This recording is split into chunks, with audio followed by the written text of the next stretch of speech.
एक निवेदन आप सबसे करेंगे। दुख है ना थोड़ा सा अगर आपके जीवन में, शिव जी को आप जल चढ़ाना चालू कर दीजिए।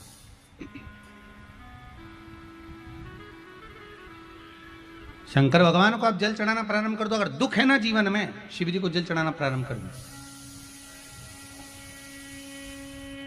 और एक निवेदन और करेंगे, अगर दुख समाप्त ही नहीं हो रहा है, कोई बीमारी एक पूरी होती है दूसरी लग जाती है, दूसरी बीमारी पूरी होती है तीसरी लग जाती है, तीसरी बीमारी पूरी होती है चौथी लग जाती है, कुछ प्रॉब्लम चली रही है, तो एक जल के पात्र में जल लीजिए, कलश लोटा पानी का भर लीजिए और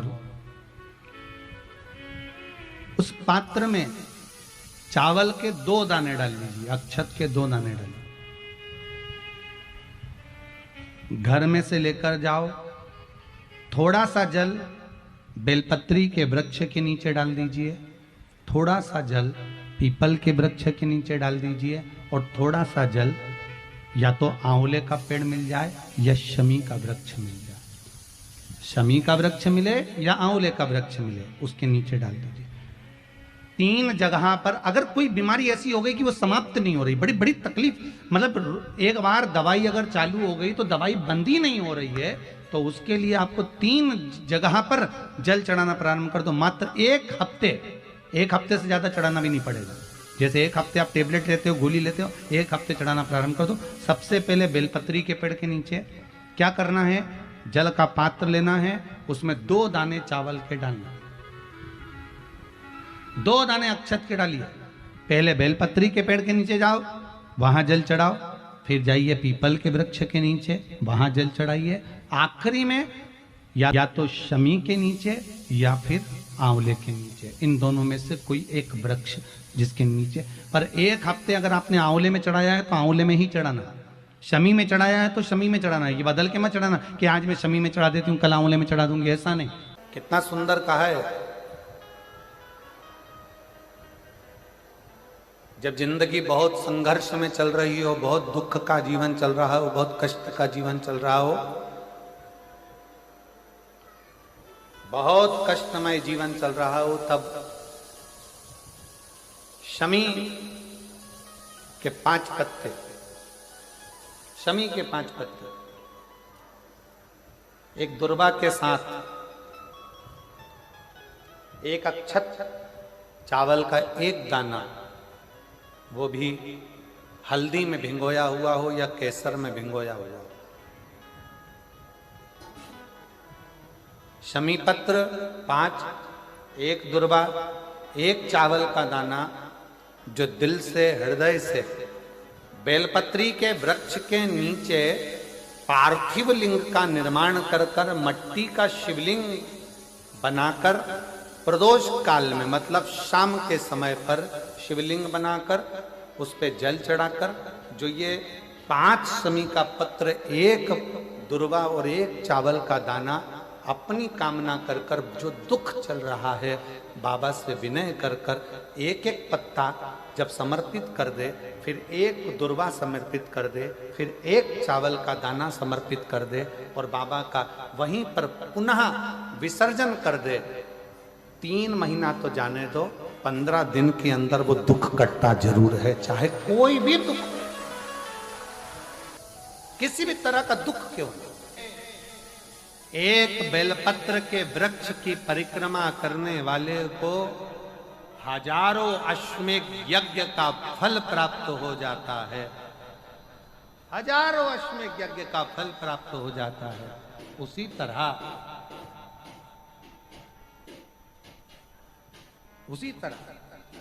एक पार्थिव लिंग का निर्माण करने वाले को, मिट्टी का शिवलिंग का निर्माण कर कर पूजन करने वालों को 12 ज्योतिर्लिंग के शिवलिंग के दर्शन का पुण्य फल प्राप्त।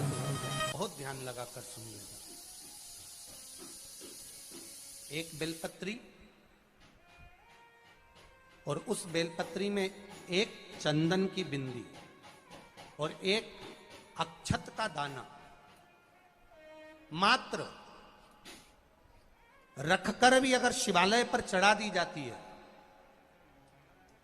एक बेलपत्री, एक चंदन का बिंदी, और चंदन फिर निवेदन करेंगे। आज के जमाने में तुम लोग सब घिसा घिसाया, पड़ा पड़ाया, डब्बी का सामान ले लेकर, वो नहीं, चंदन की एक मुठिया रखो, थोड़ा सा भी घिसो, जरा सा भी घिसो, उसकी एक बिंदी और एक चावल का दाना। जब हम भगवान देवाधिदेव महादेव को समर्पित करते हैं, अपनी कामना कर कर समर्पित करते हैं, तो निश्चितता है, महापुराण की कथा कहती है, शंकर भगवान उसका फल शीघ्र प्रदान कर देते हैं। भले आपने कुछ करा ना करा, उसका फल तुम्हें मिल जाए। में जाना, लोटा भरकर जल समर्पित करना, और कभी तुम्हारे जीवन में अगर तुमको लग रहा है कि मैं दुखों से पीछा छूट ही नहीं रहा, तब उस जगह पर बेलपत्री के मध्य भाग में पीला चंदन, ये जो पत्ती है और ये दो पत्ती हैं, ये बड़ी पत्ती और ये बीच की जो दो पत्ती हैं, इसके बीच में जो डंडी का भाग रहता है, जो बीच में डंडी का जो भाग है, बड़ी पत्ती और ये दो छोटी पत्ती के मध्य में जो डंडी का भाग है, उस डंडी के भाग में पीला चंदन और एक अक्षत पीला शंकर भगवान को आप अगर प्रदोष काल में समर्पित कर रहे हैं, तो ये निश्चित है कि धीरे धीरे कर कर वो दुख समाप्त होगा, वो दुख कटेगा ही। प्रकट वर्णन किया गया शंकर भगवान की आराधना में, शिव की आराधना में, जब तुम्हें लगता है कि तुम्हारा व्यापार नहीं चल रहा, कोई तुम्हें धोखा दे रहा है, लक्ष्मी नहीं आ रही, बहुत चिंता में पड़े हुए हो, बहुत टेंशन में जिंदगी चल रही है, बहुत बीमारियां तुमको घेर ली है और चारों तरफ अंधेरा ही अंधेरा नजर आ रहा है, तुमने विचार करा अब मैं तो मर जाऊं तो अच्छा, मैं सुसाइड कर लूं तो अच्छा, मैं मर जाऊं तो अच्छा, तो मरने से पहले एक काम कर कर देखना, शंकर भगवान की आराधना कर कर देखना, शिव पर एक लोटा जल चढ़ा कर देखना, और ज्यादा चिंता, ज्यादा टेंशन हो तो बेलपत्री के जड़ को घिसकर उसका चंदन बनाकर शंकर को लेपन कर कर उसकी भी आराधना कर कर देखना कि बेल चंदन का फल क्या। बेलपत्र, एक बेल, ये कोई साधारण नहीं, एक बेलपत्र, एक बेल, ये कोई साधारण नहीं, एक बेल। इसकी नीचे की डंडी से लेकर ये दो पत्तियां जहां लगी हैं, और दो पत्ती से लेकर ये बीच की जो पत्ती है उसमें जो गैप है, उसमें जो जगह है, दिख रही है आपको? ये दो पत्ती से लेकर बीच की पत्ती के बीच में जो जगह खाली रहती है, 33 कोटि देवी देवताओं विराजमान रहते हैं इस बीच की जगह में। जब शिव जी को चढ़ाया जाता है तब इस पत्ती के बीच की जगह शंकर के शिवलिंग पर रखा जाता है, तो शिव जी इतने प्रसन्न होते हैं कि मेरी स्तुति करने के लिए ये भक्त 33 कोटि देवताओं को लेकर आया है, मेरी स्तुति करने के लिए। लोग चावल लाए, लोग अंबारियां लाए, धन लाए, दौलत लाए, संपदा लाए, पर एक शंकर का भक्त ऐसा होता है जो एक बेलपत्री के रूप में 33 कोटि देवताओं को, 64 योगिनियों को, आदि शक्तियों को शंकर को समर्पित करता है। कितना सुंदर संवाद है, कितना सुंदर बात कही कि भूल से भी किसी तीर्थ में नहीं गए, कहीं हमने गौदान नहीं करा, कहीं हम किसी तीर्थ में नहीं गए, हमने कहीं गौदान नहीं करा, हमने कहीं ब्राह्मण भोजन नहीं कराया, हम कहीं गंगा यमुना कावेरी सरस्वती नर्मदा छिपरा पुण्यवान नदी में हम स्नान नहीं कर पाए। शिव महापुराण की कथा कहती है भूलवश भी अगर पिपलेश्वर या बटकेश्वर किसी शिवालय पर भूल से भी अगर एक लोटा जल चढ़ जाता है तो देव अधिदेव महादेव सारे तीर्थों का फल अपने आप प्रदान कर देते हैं। भूल से भी चढ़,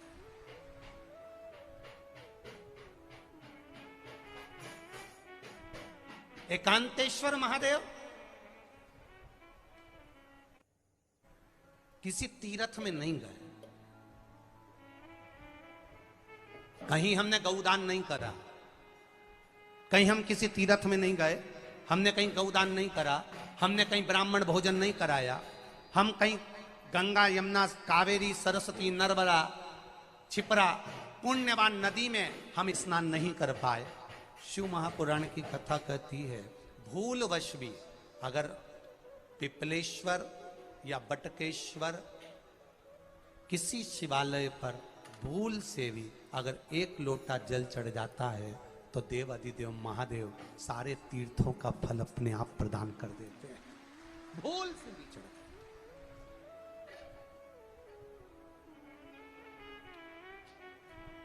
एकांतेश्वर महादेव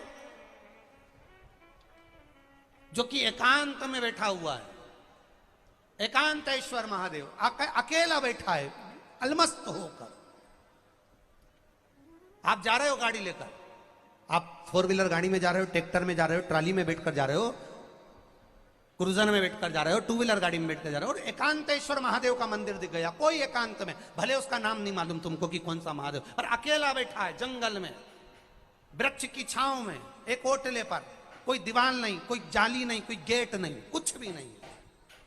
ये शिव मंदिर में जाकर एक लोटा जल समर्पित करती थी और शास्त्र कहता है कि शंकर के मंदिर में अगर एक लोटा जल कोई एक परिवार का व्यक्ति भी समर्पित कर रहा है तो समझ लेना कि वो अपनी 71 पीढ़ी को पार लगा रहा है। वो अकेला नहीं, 71 पीढ़ी को पार लगा रहा है। शिव महापुराण की कथा कहती है जब बच्चा गर्भ में आता है, माता के गर्भ में जब संतान आती है और माता के गर्भ में जब संतान रहती है, उस 9 महीने में स्त्री नारी अगर कहीं शंकर के मंदिर के सामने से निकल जाए या शिवालय का जल स्त्री को मिला हो या शंकर भगवान का कोई प्रसाद या शंकर भगवान का कोई नाम जाप या शंकर भगवान का कोई मंत्र जाप उस स्त्री के कानों में पहुंच जाए तो जो गर्भ में बच्चा होता है वो बच्चा शंकर की कथा तक या शिवालय तक उसको बिना बोले ही वो अपने आप चला ही जाता है, पहुंच ही जाता है।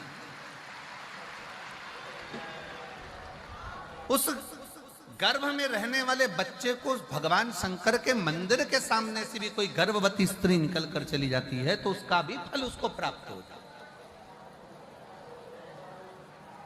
उसका भी फल उसको प्राप्त हो जाता है। और वो फल साधारण नहीं होता। क्यों? बेलपत्री को जब भी चढ़ाया जाता है तो पीछे की डंडी पकड़कर नहीं चढ़ाया जाता।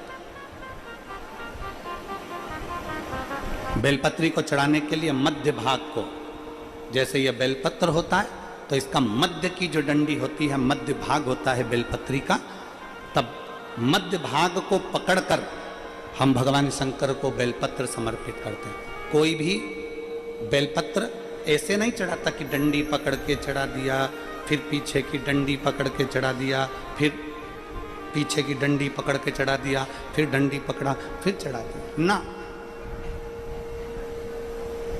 मेरे देवाधिदेव महादेव को जब भी बेलपत्र चढ़ाया जाता है तो मध्य भाग, पीछे की डंडी पकड़कर नहीं, मध्य भाग से भगवान शंकर को बेलपत्र समर्पित किया जाता। मध्य भाग से जब भी पकड़ेंगे तो मध्य भाग को पकड़कर बेलपत्र समर्पित करेंगे। क्यों?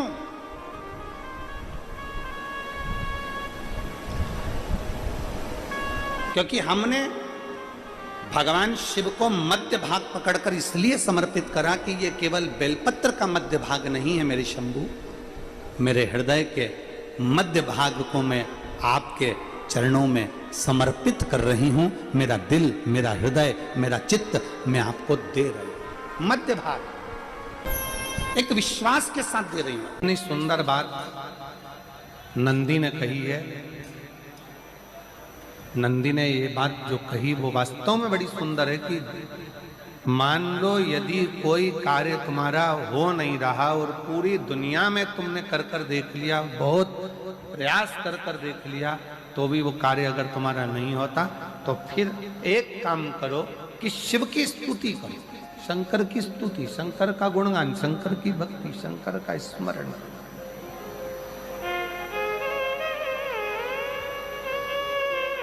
फिर शिव की स्तुति करिए, शंकर से विनय करिए, शंकर से निवेदन करिए, शंकर का गुणगान करिए।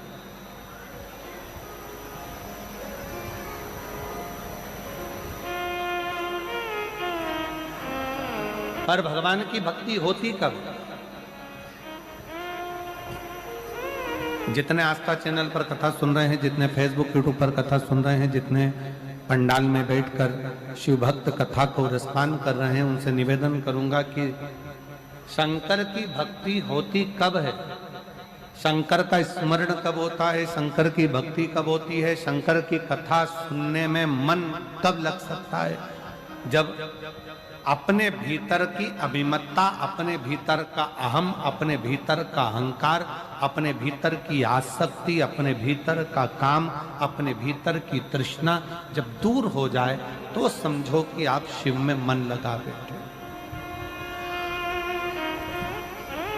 कितने सारे लोग बैठे हैं यहाँ पर कथा में, सब पंडालों के अंदर लोग शिव भक्त बैठे हुए हैं। कई लोग ऐसे भी होंगे जिनका आकर बैठ तो गए पर दिल नहीं लगता। दो जल व्यक्ति के जीवन को बदलते। कितने जल? जम के बोलो जरा। दो जल। एक देवाधिदेव महादेव के लिए भरा गया एक लोटा जल और दूसरा है स्वयं के लिए भरा गया एक लोटा जल। यहाँ पर अगर बुजुर्ग मेरी माताएं बैठी होंगी, मेरी जीजियां बैठी हैं, मेरे जीजा बैठे हैं, बुजुर्ग जितनी माताएं बैठी हैं वो पुराने समय का अगर लेख उठाकर देखेंगे तो पुराने समय के लोग भोजन करने बैठते थे ना, तो भोजन करने से पहले अपने पानी के लोटे को भरकर, अपना गिलास भरकर बैठते थे। किसी ने देखा है कि नहीं देखा? जम के बोलो जरा। देखा है आप लोगों ने? पुराने समय के लोग जब भोजन करने बैठते थे, पुराने समय के लोग जब भोजन करने बैठते थे तो अपना पानी का गिलास, अपना पानी का लोटा पहले भरकर आसन लग जाता था। बहू आसन लगा देती थी, बहू खाना बना देती थी, घर की पत्नी खाना बना देती थी, भोजन बना देती थी, घर के लोग भोजन दे देते थे। थाली कोई भी लगा कर ला कर दे, थाली कोई सजा कर ला कर दे, पर घर का जो व्यक्ति खाना खाने बैठता था, भोजन करने बैठता था, वो अपना पानी स्वयं भर कर बैठता।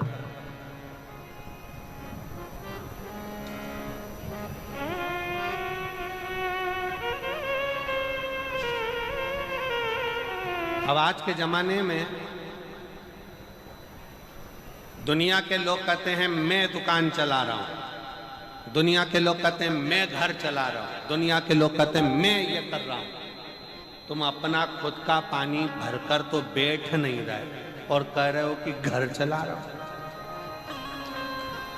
स्वयं का एक गिलास पानी व्यक्ति नहीं भर पा रहा। कितना सुंदर कहा है महाराज जी। बहुत सावधानी से सुनिएगा। दो जगह का जल व्यक्ति के जीवन को बदल देता है। एक शिव के लिए भरा गया जल और दूसरा स्वयं के लिए भरा गया जल। स्वयं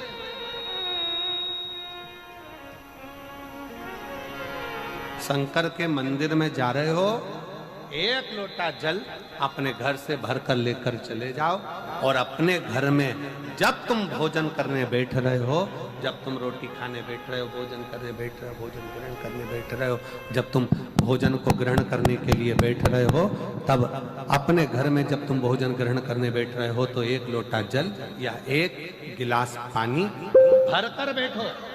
बहू अच्छी है, पानी भरेगी, मना नहीं है। बेटा अच्छा है, पानी भरेगा, मना नहीं है। पोता अच्छा है, पोती अच्छी है, नाती अच्छा है, पंती अच्छा है, घर में सब अच्छे। तुम्हारी पत्नी भी अच्छी है, तुम खाना खाओगे तो वो पानी ला कर दे देगी। तुम्हारी बहू भी अच्छी है, तुम भोजन करोगे तो वो पानी ला कर दे देगी। तुम्हारा परिवार का हर व्यक्ति अच्छा है, तुम्हारा कहना मानता है। तुम जिमने बैठोगे, भोजन करने बैठोगे तो वो पानी ला कर देगा। पर शिव पुराण की कथा कहती है, जो व्यक्ति भोजन करते समय अपना जल स्वयं भर कर बैठता है, उसकी जिंदगी में से 3 रोग समाप्त हो जाते हैं। कितने रोग समाप्त हो जाते हैं? 3।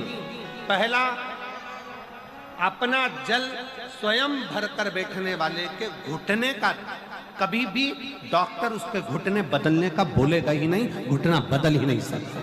स्वयं का जल भर कर बैठे। दूसरे नंबर पर, जिसकी रीढ़ की हड्डी में कमर से लेकर कंधे तक जिसकी हड्डी में दर्द होता हो, या जो सुबह सुबह सोकर उठता हो और उसके कंधे दुखते हो या पीठ दुखती हो, दूसरे नंबर का रीढ़ की हड्डी का दर्द, और तीसरे नंबर का डॉक्टर को दवाई खा खा कर परेशान हो गए, और आधा सिर का रोग, भुकुटी, ये भौएं दुखती हो, सिर दुखता हो, ये कान के पास का दर्द होता हो, तो अपना भोजन करते समय अपना पानी स्वयं भर कर बैठो, आपको ये 3 रोग से मुक्ति अपने आप मिलना प्रारंभ हो अपने आप। अब किसी ने कहा गुरुजी पत्नी पानी ला कर देती है, पति पानी ला कर देता है, बेटा पानी ला कर देता है, बहू पानी ला कर देती है, पोता पोती पानी ला कर देते हैं, नाती पंती पानी ला कर देते हैं, नौकर लगे घर में वो पानी ला कर देते हैं, सेवादार लगे घर में वो पानी ला कर देते हैं, तो हमको पानी लाना क्यों जरूरी है?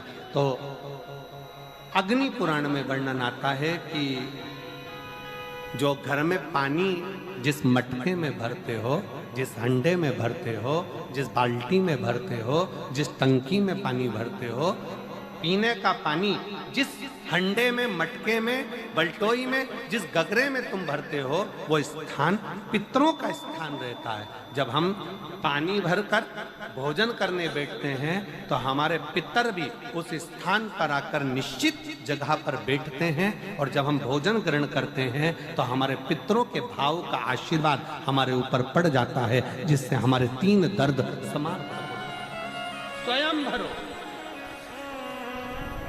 स्वयं।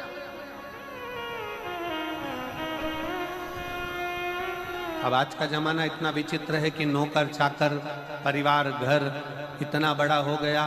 आज के जमाने में कोई सोफे पे से उठना पसंद नहीं करता, वहीं से आवाज लगा देते हैं, ला मेरा भोजन लगा दे, रोटी लाओ।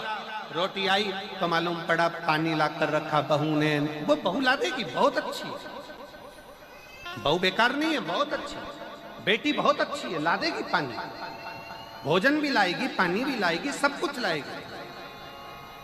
पर पहला फर्ज अपना है, जब तक शरीर चले, पांव चले, हाथ पैर चले, और तुम पलंग पर नहीं पड़े हो, तुम्हारा शरीर अगर चल रहा है तो पहले रसोई घर में जाओ, लोटा भर, लोटा नहीं भर सकते तो गिलास भरो, गिलास नहीं भर सकते तो थोड़ा सा कटोरी में पानी भरो, पर अपने पीने के लिए थोड़ा सा जल स्वयं के लिए लेकर आओ। वो जल इतना कारगर होगा कि तुम्हें रोग से निवारण करता चले जाएगा, रोग समाप्त करता चलेगा। कितना